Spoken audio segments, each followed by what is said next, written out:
Welcome. This is our new location, KFB West, here at Capital Espresso.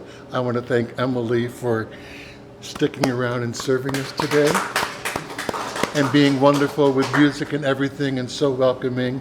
I also want to thank Alex, who's the owner of Capital. He was here a little bit earlier. I have nothing but thanks. This is our beautiful new, I've always wanted to be in a storefront. And here we are. How sweet is that? I said, I'm not fucking reopening unless we're in a storefront. Here we are. And our east location, which is also singing and swinging and being merry like Christmas. I just went there yesterday and they have this gorgeous little red Christmas tree. It's solid red. It's so artificial. I loved every inch of it. And Katja out there, she also has been glorious and welcoming. And it's crazy to be in Toronto and still find pockets of extraordinary generosity.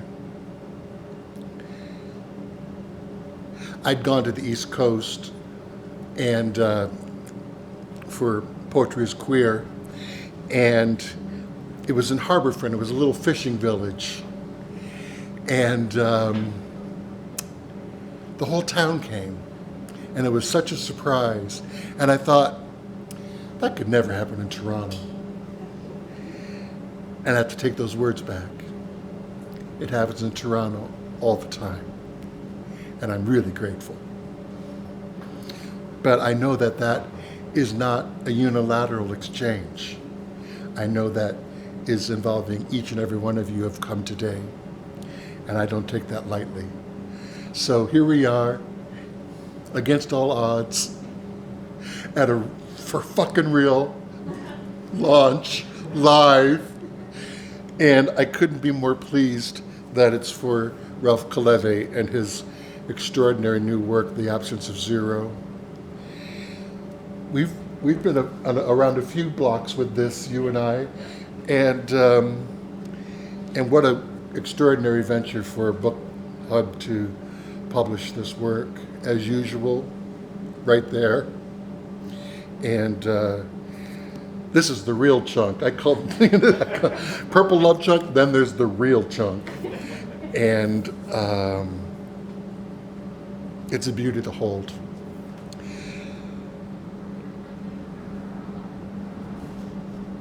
I'll simply say that there's a few more events coming up. You can find them at knifeforkbook.shop.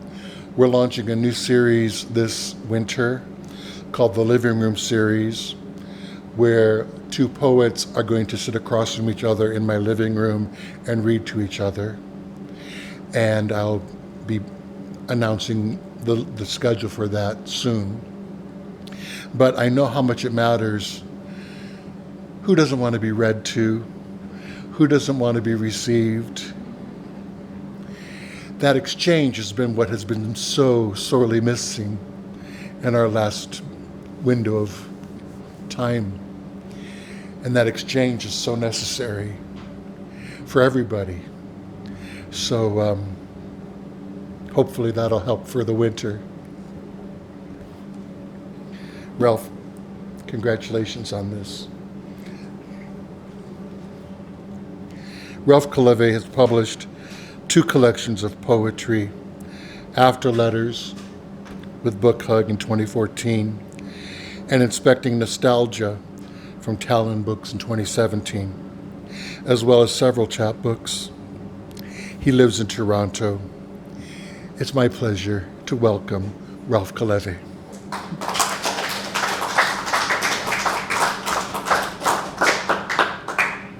Thank you.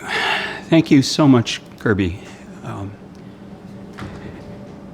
And thank you all for being here in the midst, tail end, I hope, of pandemics and panics and all that shit that we've been through in the past year and a half or however long it's been, almost 2 years. There's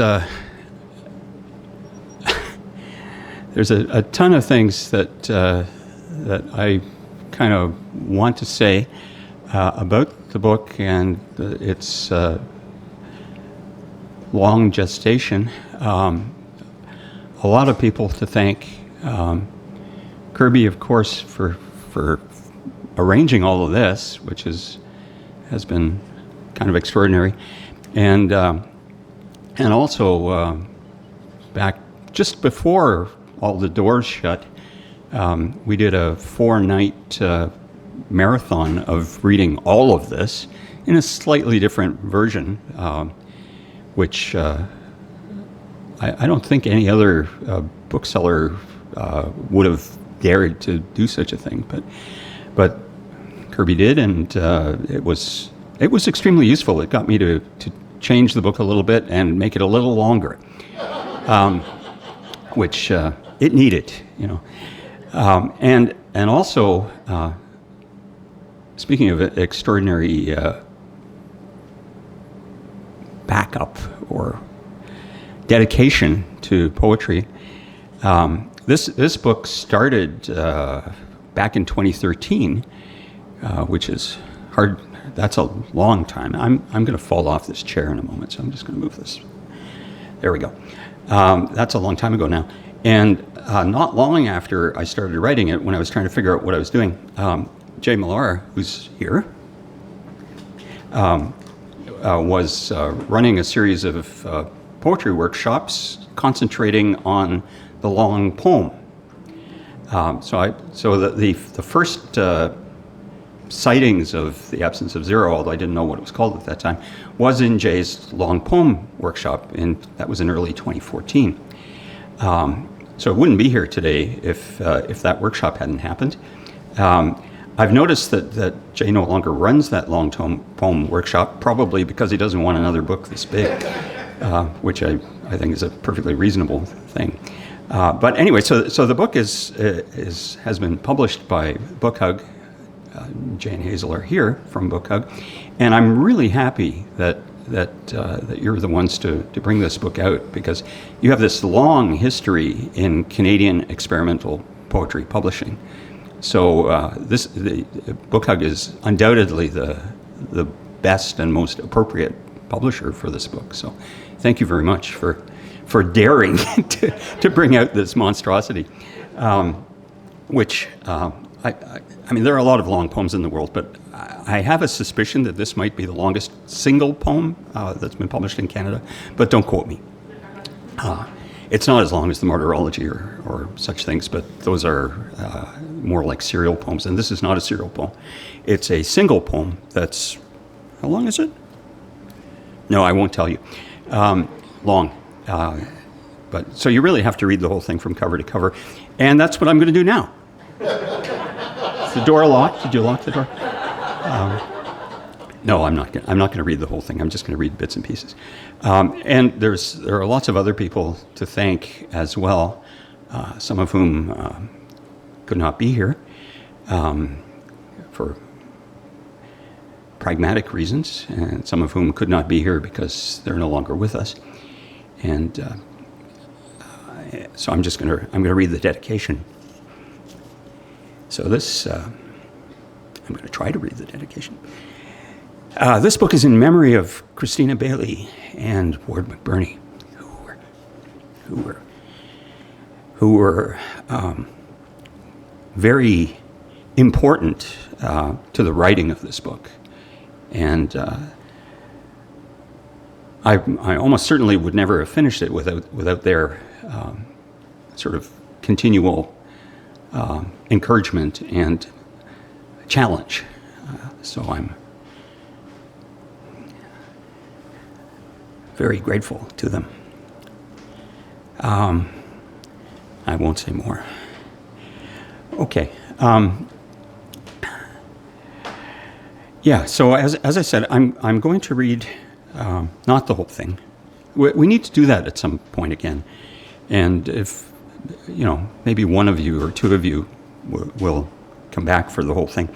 But I'm going to read chunks of it. It's an odd and perhaps difficult book to excerpt from, to do like a 5-minute, this is what the book is about kind of reading. You really do have to read the whole thing. And because it has many repetitions, and so there's this kind of long, slow rhythm in the book that, if anything, is a total contradiction to the way our attention works these days. So it's a challenge to our lengthy or short attention spans in the early 21st century. The book itself, if it's about anything, it's about memory and the fallibility of memory and ideas of time and how time is something that we construct. And I could go on about the philosophy, but it's I'm going to go on long enough anyway. So I'm going to start reading in a moment, but I realize I forgot to do something before sitting down here, which is I forgot to get myself a glass of water. So, Emily, if I could get a glass of water from you, I'd appreciate that. Okay, so this book is constructed of 256 16-line segments. I call them quatrains because each, it comes in four groups of 4. The number 4 is kind of important because 4 is the number of dimensions in space-time, right? 3 space, 1 time. And the structure of the book itself comes from a mathematical thing out of general relativity called the Riemann curvature tensor, which I won't go into as I'm talking. So there are 16-line poems, and then there are these things that interrupt the 16-line poems. So what I'm going to read is a chunk of 16-line poems and a chunk of quatrains. So the book itself, there are 256 16-line poems. So it comes in 16 sections of 16 poems. And then there are these interruptions. So I'm going to read some interruptions. I'm going to stop talking now, and I'm just going to read. I thought I'd figured this out with the microphones and the fact that my glasses book has to be in the right place. Okay. The line moves. The shadow moves. Early winters almost remembered, not exactly how to empty out the teaching where relativistic effects are important, filling time with pages instead. Not yet and then after there is a word, a family of curves, coastline doubling back to television snow. Orion first. Exploitation of electrical demand, power factors, naive presence. Without clocks, how small time is, church bells and canonical hours in the induced topology. A map, a proper map, so the submanifold may not intersect itself. Uncertain if there are figures without boundaries, leave pages blank, nothing uncovered, distance scattering error, quantum error, and so beginning with unrecognized constellations. And if I interrupt myself again, or for the 16th time, in the quiet of the rain, washing ash into gutters, gray stone quiet, small brittle thoughts returning to the mother tongue remains in all the outrage, still another place, another time, lost. These things. Same in the limit as it goes to infinity. The background changes, cat on the piano, empty coffee cup, unremembered, the detail edge past cutting. Poor paint on all those pages. Go for a walk around the block, sans brilliant vision in sunlight morning. What you want is explanation, and at some time or point infinite, but another sense the wind takes them and the rain. The long century broken into sentences or just broken. A digression is in order. Still, down your tools, compass, square, green mechanical shadows may not be leaves, loss every day, snow melting in your palm. A snowball thrown into the Grand Canyon by an 8-year-old, way down, always looks different. the topological fixed point theorem, numbers, arrival, a place, a real place, a site of thought. The precarity of rubble without rhythm or self-similarity, places in the forest where bones surface 50 years after the crime, not here. Maybe a zipper pull, a rivet, the gold nib of a fountain pen, ink scaled. Maybe an excess, maybe better to say it no more, to say a matter of hearsay, scattered documents, its own history, convenient forgetting and unasked for, briefly, and just a page with its mechanisms and adornments left over from coherent causal days, patterned and directed. The detail of the pattern is movement, not unlike breathing. That's past. Ink, 6:31 p.m., partly cloudy. Time falls away or falls anyway, geodesic, neither existent nor non-existent, what is unknown, details, leaving a general melancholia like sunlight or prose, redemption, war, loss. Not the same as coming to the end of it under Orion, throwing my keys off the bridge out onto the ice and walking away the damage, irreversible trajectory past and out, falling further forward, sublime fragmented emptiness, shards, not even shards of the same thing, rewritten from memory, beginning the apple tree.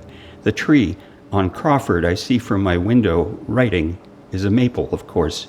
The world becomes stranger, the pattern more complicated, the same shape, but similar enough to say the same, forget the time entirely. There's nothing special about these words.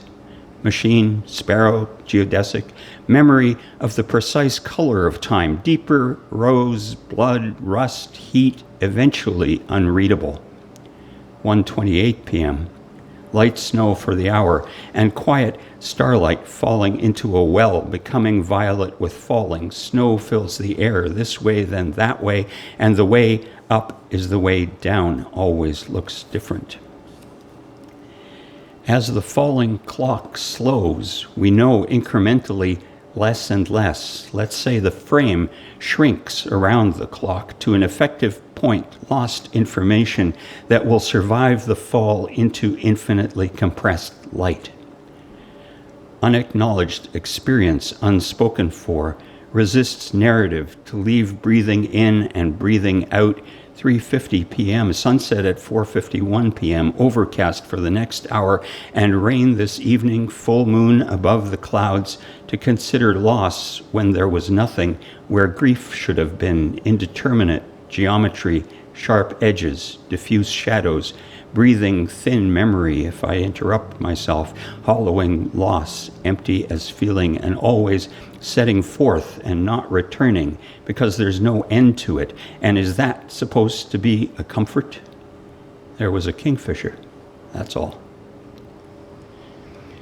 Or say that the end precedes the beginning, home after a long day to feed the cat, like Philip Marlowe, neither a philosopher nor a war correspondent, comfortable in my 6th decade, qualifying everything, though.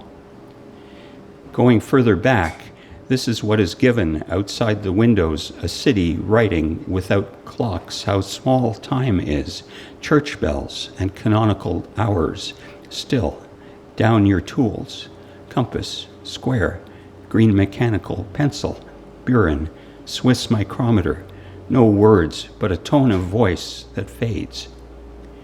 Forgetting now, and totally attentive to it, or say so, is this self-deception, modernism, tangle, complication, delight, entrance, a glass staircase and granite-cut incision, one voice or many, one then many, and or many then one, and singing, whispered, overheard argument or conspiracy, perhaps endearments, seduction, lacework of quotation, another notebook, 2:16 p.m., overcast.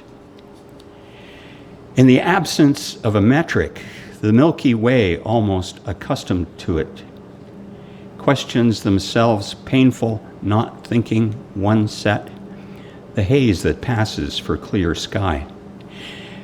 When I was just winter streets, the memory of touch, not touch, still the memory of memory is impossible, even the memory of prayer. Or buy old watches, disassemble them, and determine by practical observation no tongues of flame. A small envelope containing a deficit, a neglect, an unidentified rage, and a closed door, a locked door. It felt good to close the door, dividing the living from the dead like snow. Read again. Nothing beautiful. Gardens. This is the center of the century, the pane of glass, the rock on the facing page, sunlight edging through the blinds in bright triangles. 2 rhythms, and neither regular. 12:34 p.m. Clear. Clear for the hour. At this old pine table, quiet street, slight wind from the north, slight turning of the leaves, knowing at least I'll fill this page, always one more thing. Geometry and after, pale light misinterpreted, a cloud of unknowing again, at the recurrent end of the unending, barren ground of memory, language scraped away. Time, then unmetabolized, imperfect, betrayed by the fiction of precision, remembering clouds and no detail. Every clock stopped the instant it comes into existence, only imagination and entirely present recall. Maybe an excess. Maybe better to say it no more, to say a matter of hearsay, scattered documents, its own history, convenient forgetting and unasked for. Of history, there alone and in company, in place because you can't say what the place says in anything like language. The place shatters, refusing all motion and stillness at once, all real places. The only hope or else despair lost in detail, which is a certain common gray exterior oil paint, meaning, for example, there aren't very many hardware stores. 3:09 p.m. Overcast for the hour and snow until tomorrow morning. Raining again. There are 2 rhythms. Steady rain, rainwater running off the roof. 2 rhythms and neither regular. That's what I want. Rain. Light rain. The problem that words mean something, and this is a world of shards and stories that can't be believed or finished, even started properly. Picking up scraps and saying what or why. Slow anniversaries mark the fixed frame of life. Rewriting the same pages. Not meaning but mourning that fails and fails again, no better for being repeated. No wristwatches stopped at random times. No brown paper and twine and wrapping paper. No photocopies of prints by Dürer, vacation postcards or beach stones. No ticket stubs or pocket journal date books or cups full of colored pencils and war poetry or volumes of the Stockholm edition of the works of Thomas Mann. When here and now ceased to matter. Apples again, sliced up now. Angle of each cut slightly different, and a small change in flavor, sharper maybe, after you've pared away, or water at the desk, and making order of it, line by line or cell by cell, knowing what you know, numbers, arrival, a real place, a site of thought. Someone else has said this better. A circle of folded slices of the night sky in someone else's hand of questions free of the past in the present repeatedly 6:01 p.m. Partly cloudy for the hour. Despite the constrained perspective and the lectern and the lion and the pen, the windowed room is empty. The windows are empty. The scratching on the paper empty, which is different than erased, which I have heard. and still the lion growls or purrs in his radiant sleep. And this is the center of the century, the pane of glass, the rock between three districts, whence the smoke rose, silence not ending it still, and fire not ending it, and ashes not ending it, every language burnt and written on air, hot metal and dust, or the fox beside the lion. There is a third picture that goes with these. Not devotion or confession, and without the force of ruins, only numbers. For example, the difficulty deducing the metric tensor from measurements. Elegies multiply, but how many ways to say broken glass? All the old thoughts, or just a thread. Lacework of quotation, another notebook, time, weather. On Crawford, I see from my window writing a maple, of course, anchoring quiet it's possible to touch. Light falls in this grain, these furrows, cold stars above empty fields, thick, stiff mud, hoarfrost, exactly not remembered, even if remembered it scampers off, just gray enough. Words instead of feeling or real thought. This unopened text set aside, and from memory, the compass and the book. Then an airliner and a car horn. Dispossessed, abstract and unbodied the way mathematics is, generalizes itself to a tensor-valued one form, fire without light or heat, dark and pure burning. Through uncertain windows, even this comfort is no inside. For example, instead of a photograph, this melody, listen. Slowly and then again, or fast and then 1:35 p.m. Snow for the hour. Why is repetition necessary? A prescription for attaching some kind of boundary, uniquely determined by measurements at non-singular points, to define at least a topology and possibly a differentiable structure and metric, an elegant formulation, unfortunately very difficult to apply in practice. A field of poppies, perhaps. Each seed point drawn out, a thread, all the threads twisted, a moving skein, knitted or knotted or woven with no pattern or vanishing. Mark time along each one. Learn to draw like that. If self falls apart in pebbles or breadcrumbs, quick now, here, now, always, an unraveling series, a red thread beginning, the door on that may be beginning. Without edges and everything inside 12:56 p.m. light rain, there could be no memory, poem, obsession, no garden voices, words not heard quite correctly, no returning or leaving either. Read carefully. Something needs to interrupt me now. A war, a shattered glass. Your eyes are still towards glorious luminary night and our early evening city, the only hope or else despair. This happened, then this happened. The clock counting frame by frame, flattening event and memory, error for the first time without time. Remember, a small dog barking at the garbage collectors, the cat sleeping on the piano again, sun through the blinds, 12:41 p.m., partly cloudy for the hour. All this, every object, field, connection to a past reaching out to futures, all the sinews between them bunched here, obviously. Stop. Falling. Because falling is so complex, it's simple.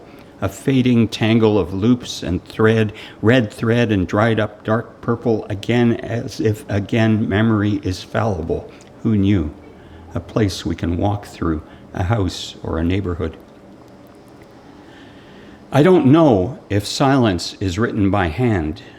a drawerful of stainless steel cubes with fine threaded holes, also small brass shims disordered and slippery with light machine oil, aphorism and scale-independent error silences differ.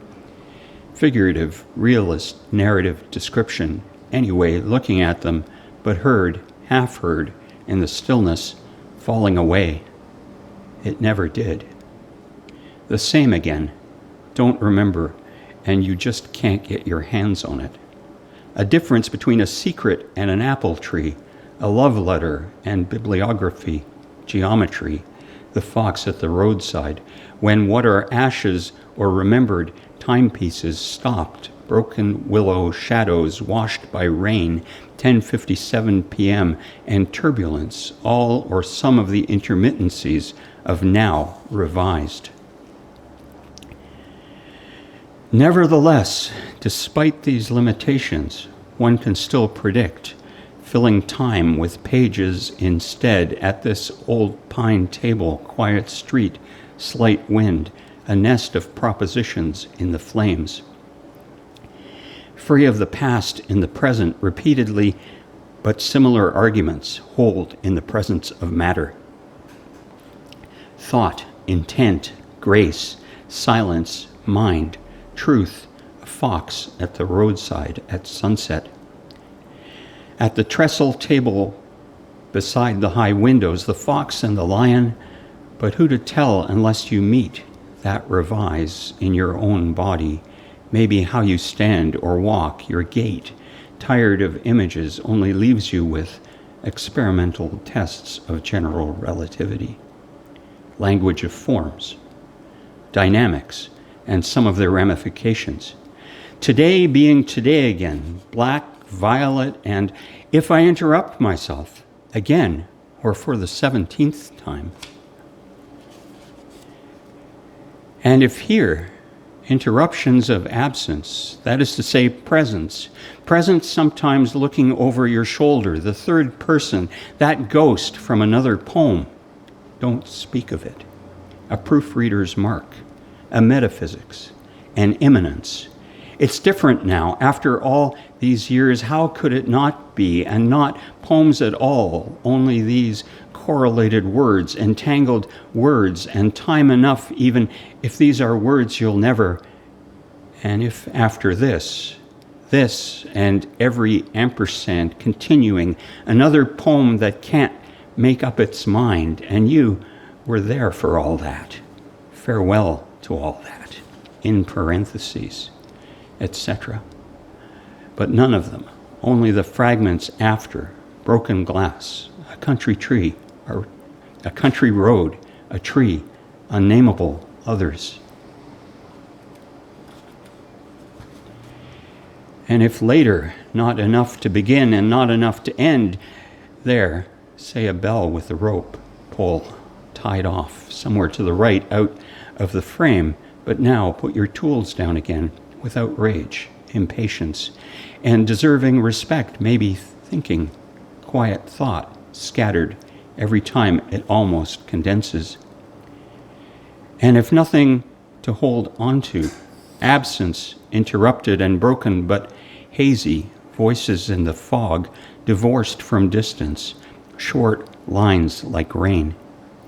People with newspapers creased over their heads in the downpour on the bridge in an old picture, cause and effect.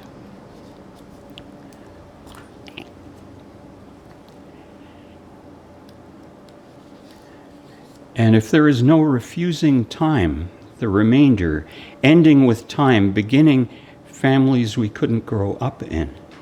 Families we couldn't grow up in. Because 32 or 34 variations, a number, are not enough. So a list of losses at canonical hours left.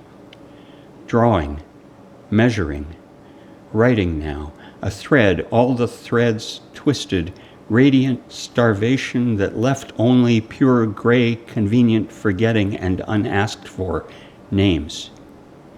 To be reassured, exist. Consider grief interjected, and smoke-thin rain cracking under empty. If this is a history, then not hierarchical dogma, numbered parts and missing, because I don't have a story to tell beyond I wanted to be, which is wrong. Ink dries quickly in the sun. And if the hour on another timepiece or the sky remembers desire unvoiced, hard to tell what's left, abandoned, almost winter, the living and the dead. But the fox paused, bordering, an error here to the end. No elegy or epitaph, only broken saying or doing nothing, the noise of accidents, perhaps not even a poem. Less and less, let's say the frame shrinks around the clock, fragments and suspicions, sometimes an insincere act, sometimes a black-white light radiance, and a song, even if every note is melancholia or a number, spatter, leopard, the starry sky or smallpox scar, should be or is it will have been, this close to the end, come back to it, grasping in devotion like the raven or kingfisher. Perhaps forgetting is pure unknowing, possible to be precise. Outlines can be enough, curving, falling, recited, absence, pools of rain and mossy stones, colder, wetter days getting shorter, a room full of light, a door into the net of sky, not infinite, receding, remembering clouds and no detail, every clock. The line moves. The shadow moves. Enough. Thank you.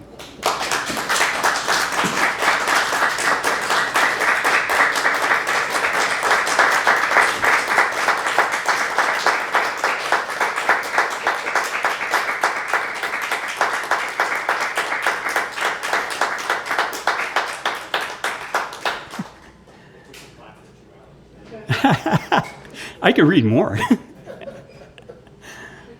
Thank you very much. I don't know. Oh, where do we go from here? Anybody have questions? Did everybody buy a book?